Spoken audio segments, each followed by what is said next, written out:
It was an unforgettable moment for Iowa Governor Kim Reynolds, how her election opened doors for women and continues to break barriers.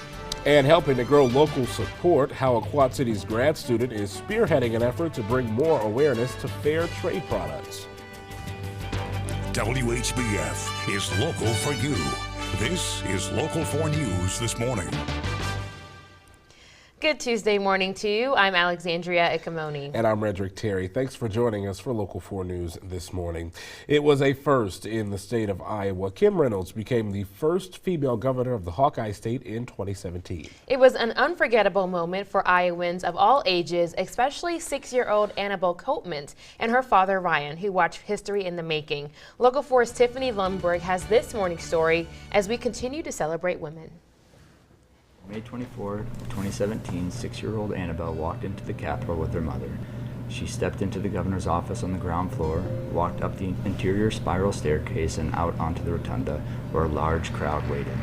From the back of that crowd, and being held by her father so she could see, Annabelle watched as the first woman took the oath as governor of Iowa.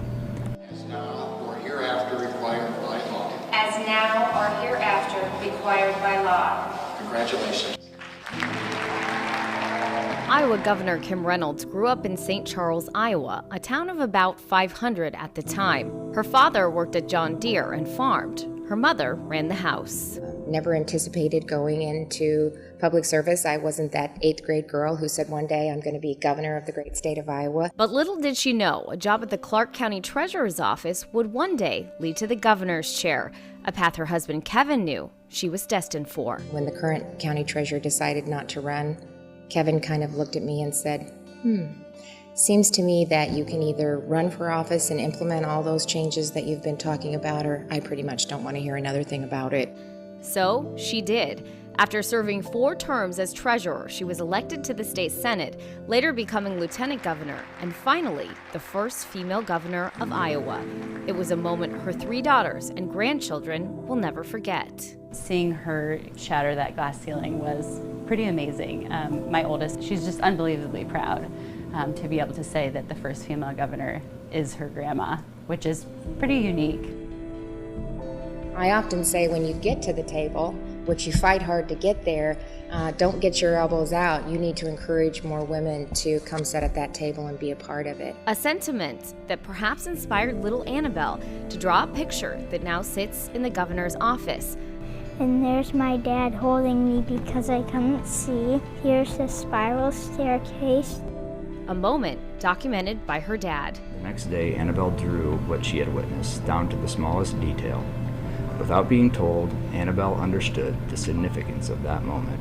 And so she snapped a photograph in her mind more vivid than any camera could capture of the historic event. This is the swearing in of Kim Reynolds, the 43rd governor of the state of Iowa, seen through the eyes of a little girl.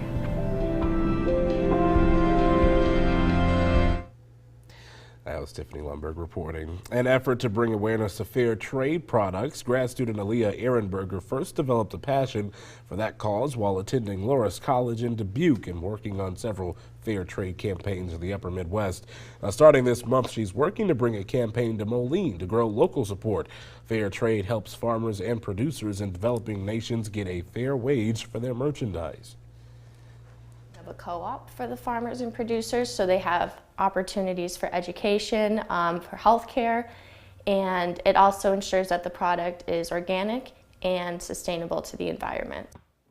She tells Local 4 News both small and small stores in the area offer fair trade merchandise, but hopes to see the selection grow. She's also looking for people to get involved. 1 in 5 American adults struggle with mental illness. It's a big reason why the Science Center of Iowa is trying to end the stigma and educate people on the important topic. Numerous families walked through the Des Moines facility this weekend, gaining a better understanding of mental illness and how vital it can be for kids to learn about their emotions. The best part about the display is that everything was hands-on. Parents sharing important information with kids. When we see folks working together to solve puzzles or play games within the exhibit, that's really powerful. That's sort of the ultimate part of our profession, to see people working together around challenging topics. The exhibit runs through April. Investigators are working to determine what caused Ethiopian Airlines Flight 302 to crash on Sunday. That investigation leads our national headlines. The crash happened near Ethiopia's capital, killing all 157 on board. A Boeing 737 MAX 8 also crashed in late October off Indonesia, killing 189. Late yesterday, Boeing announced plans to release a software upgrade to the plane. More than a dozen airlines based outside the U.S. have already grounded the plane. The FAA said it didn't yet have enough information. President Trump sent Congress a record $4.7 trillion budget. It would boost defense spending by 5%. The president wants $8.6 billion for finishing a border wall. He would slash EPA funding by nearly a third and education by 10%. The plan projects a $1.1 trillion deficit. House Speaker Nancy Pelosi says she's against impeaching President Trump. She says that in a new interview with the Washington Post. She says the process is so divisive to the country. Pelosi tells the Washington Post, quote, he's just not worth it, though she does believe the president is unfit to hold office. Schools in the Quad Cities are out for spring break. To help kids stay active and make the most of their free time, the Rock Island Parks and Rec Department is offering sports camps. From golf to volleyball, the fun starts this morning. And Local 4's Andrea Medina joins us live at the Rock Island Activity and Fitness Center. Andrea, what will those kids be up to today? Hey guys, good morning. Yeah, the kids are pretty lucky to choose from 3 different sports, and that's volleyball, golf, and football. And in my opinion, I think volleyball is the best sport. Again, I'm just a little biased here just because I did play it, but here with me now is the assistant volleyball coach at Augustana College, Coach Ray. Now, Coach, tell us what are some of the skills and techniques you're going to be going over with the girls later today. Yeah, I think in the camp setting, it's super important that they understand kind of the fundamentals of all the skills of passing, setting, and hitting, and give them a couple of tools that they can take home to work on at home. Absolutely. All right. So the clinic's about 2 hours long. So show us a little bit some of the drills that you guys are going to be going over. Yeah. So the first thing we're going to cover is passing. I have Taryn here, one of our former players. We're going to have you come catch our passes. Actually, you're going to be our target. Just catch him? Yep. Okay. Just catch him. You can bounce him right to me. Okay. So Taryn's going to work on passing with angles in her arms. So she's actually going to face me, and it's her goal to pass the ball to our setter or our target here. So she's going to try to face me the whole time and use the angles of her arms to get the ball over here to our setter. So I'm going to toss a few.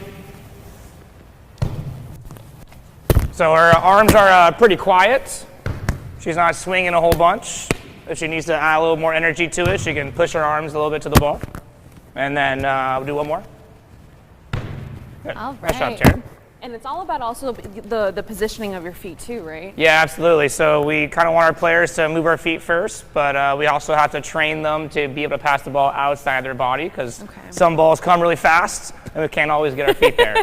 So now she's a professional. She does this all the time. Yeah, so. She's passed quite a few volleyballs in her life, so she's had some practice. So what about girls who are probably trying this out for the first time and they might be a little intimidated? Sure. How are you going to make sure that they feel comfortable here and you know, practicing the skills you're going to I think the biggest thing is catching them doing it right. Okay. So if they make a mistake, we'll say, hey, you know, we're not going to stress on it too much, but when we see them make a great action, we'll say, hey, that was a great move, and promote the actual thing they did well. All right. So after some passing, we do some hitting. I don't know if you want to do a little bit of hitting and show that. We might hold off on that for a little bit because I think our time is running up, good. Coach. All right, so make sure you guys actually switch over to Fox 18 News for more coverage on this because we're going to have a lot of fun here. All right, Frederick, Alexandria, back to you guys. Andrea, thank you. I got a fun story to tell you guys. Oh, so boy. just looking at that, it's just really intense. I actually tried out for volleyball in the 6th grade. Oh, yeah? Did not make it. Okay. The first day, she was like, don't even bother coming back to the rest of the Oh, no. rest of the tryouts. And I bought the knee pads and everything. Oh, my gosh. I was so upset. Maybe you need to go to the camp. I was going to say, It might be for me. There you go. Don't bother coming back. I play soccer, not volleyball. So. That is, wow, that's sad. That is I don't know how I sad. would respond to that. I was like, 6th grader, I'm about to cry my eyes out. Like, why don't you love me? You found your soccer calling for sure. There you go. Yep, that's Alrighty. Well, here today, it's going to be nice and warm. We might be able to be outside for a little bit before the rain gets here this evening. Temperatures in the upper 20s right now. Traffic moving along just fine. Eventually, we're going to get to the 50s. Gets even warmer the next few days, but it's coming with some rain. We'll time that out coming up here in a few. It's nice and calm out there right now. Absolutely. Not a good day for volleyball. Good day to be indoors, though. We'll stop tormenting you. Right. And coming up, Jay picks up the hockey stick despite not being able to skate. Oh boy, how that went for him. Next in Go For It. Time now 6:41. You're watching Local 4 News this morning. WHBF is local for you with Frederick Terry, Alexandria Ikomoni, and meteorologist Ash Simpson. This is Local 4 News this morning in high definition.